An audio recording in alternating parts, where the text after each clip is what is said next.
Oi, gente. Então, a gente começou a falar, dentro do assunto Era Vargas, sobre o Brasil ali na década de 20 até o golpe que temos, ou a Revolução de 1930, que vai ser então liderada pelo Getúlio Vargas. Então, a gente está continuando a Era Vargas. Agora, falando propriamente dito dos seus governos. Quem é Vargas? O Vargas é Getúlio Vargas, tá? Vai ser o presidente que por mais tempo governou o Brasil, então ele governa de 1930 a 1945, ou seja, 15 anos.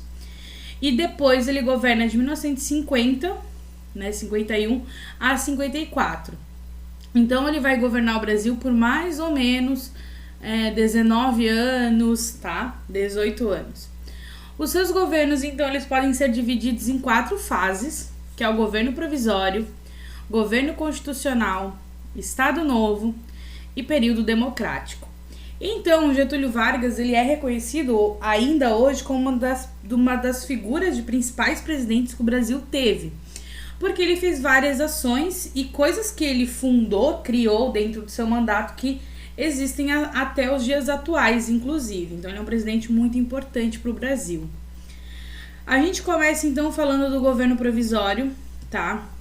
Então, o governo provisório vai existir quando a gente vai ter lá o golpe ou a Revolução de 30, né? Se tira o presidente que tinha sido eleito, que teoricamente seria o Júlio Prestes, e coloca ali um governo provisório. Então, quem que presidiria esse governo provisório? Colocaram, então, o Getúlio Vargas, que era o líder, então, daquele grupo, dos tenentes e tudo mais. Então, a junta, né, tá aqui o Diário de Notícias, dizendo: a junta provisória empossou ontem o doutor Getúlio Vargas no cargo de chefe do governo da República, ou seja, no cargo de presidente. Seria de maneira provisória. Marquem isso, seria de maneira provisória. Mas não será. Então, o governo provisório, que vai ser de 1930 a 34, não vai ter Constituição, porque aquela que foi promulgada lá em 1891, quando o Brasil tornou-se república, vai ser abolida pelo Vargas. Ele não vai seguir aquela Constituição, ele diz que ela já não funciona no Brasil. E durante 2 anos, então, até que a nova Constituição fosse feita, ele vai governar por meio de decretos-leis. Ou seja, ele publicava normas e elas deveriam ser seguidas. Era isso. Além disso, ele vai conseguir construir bases políticas no país e lentamente ele vai implantar uma estrutura política autoritária. Como que ele faz isso? Porque ele vai interferir na política nacional e estadual. Na política nacional, ele vai dissolver, ou seja, acabar com o Congresso Nacional, o Congresso onde a gente tem os deputados.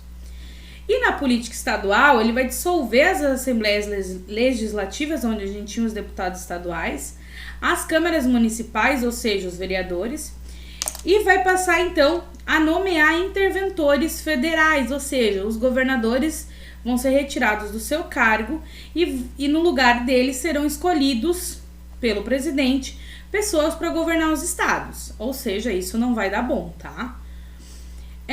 Outros atos dentro do governo provisório do Vargas vai ser a criação de novos ministérios. Os 2 mais conhecidos são o do Trabalho, Indústria e Comércio e o Ministério da Educação e da Saúde Pública, porque a gente não tinha o Ministério da Educação e da Saúde. Então, Vargas vai criar esses ministérios porque ele tenta atender às demandas dos trabalhadores e das camadas populares. Ele tenta já ali conseguir votos ou a aprovação das camadas mais pobres da população. Na economia, então, ele vai estar herdando os problemas financeiros da crise de 29, lembra que a gente viu que afetou o mundo todo. E para resolver, então, a crise que a gente tem no setor cafeeiro, ele cria o Conselho Nacional do Café, que eles vão tentar reeditar a política sobre a regulagem de estoque, tá? Que é o que os fazendeiros não poderiam fazer muito e depois ter a queima. Então, eles vão tentar controlar isso. E os valores dos preços das sacas de café também serão controladas a partir do governo Vargas, do governo provisório. O governo provisório, então, vai ter dentro dele um chamado Movimento Constitucionalista de 1932. O que seria isso? A gente vai ter a indicação de interventores, que eu já falei, né? Só que o Vargas vai indicar pessoas da confiança dele. Isso vai gerar atritos com alguns políticos paulistas. Por quê? Vargas vai indicar um pernambucano para governar São Paulo. Isso vai fazer com que os políticos paulistas não aceitem. Daí ele vai fazer uma troca, ele vai colocar um interventor paulista, né, da confiança dele, mas a tensão ainda vai permanecer. Esses políticos paulistas diziam que o Vargas tinha dado um golpe, que ele não estava seguindo a Constituição, e eles então, essa oligarquia paulista, vai ter o apoio da população e vai formar uma frente de oposição ao Vargas, tá? Então a gente vai ter de um lado esses grupos políticos paulistas e do outro o Vargas. Esse grupo então vai ser conhecido como Frente Única Paulista. Com essa bandeira de ser oposição ao governo, eles vão fazer as primeiras manifestações. Vai existir repressão. E existindo a repressão, em maio de 32, 4 estudantes vão ser mortos pelas tropas federais. Isso vai ser, então, um motivo que vão fazer com que exista uma luta armada. Então, esse grupo paulista que antes fazia sua manifestação vai para a luta armada. E esse evento, então, vai ficar conhecido como a Revolução Constitucionalista, que vai ocorrer em São Paulo. Então, mesmo com o apoio da população e tudo mais, as tropas paulistas elas não vão conseguir barrar as investidas das tropas federais e vão perder, né? Eles vão se render, mas o conflito vai durar 3 meses, então é um conflito longo, tá?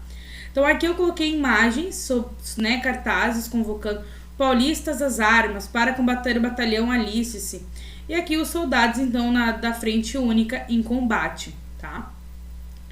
A gente vai ter então também a chamada Assembleia Constituinte. Eu falei que o Vargas tinha cancelado a Constituição, mas o Brasil precisava ter uma.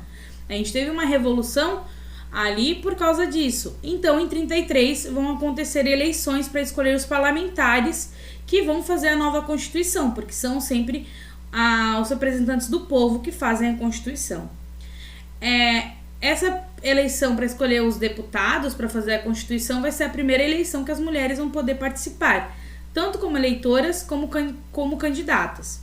Serão eleitos, então, 214 deputados constituintes, e havia, então, uma única mulher, que é ela aqui, ó, a médica paulista Carlota Pereira de Queiroz. Então, ela vai ser a primeira mulher eleita num cargo eletivo no Brasil, isso só em 1933.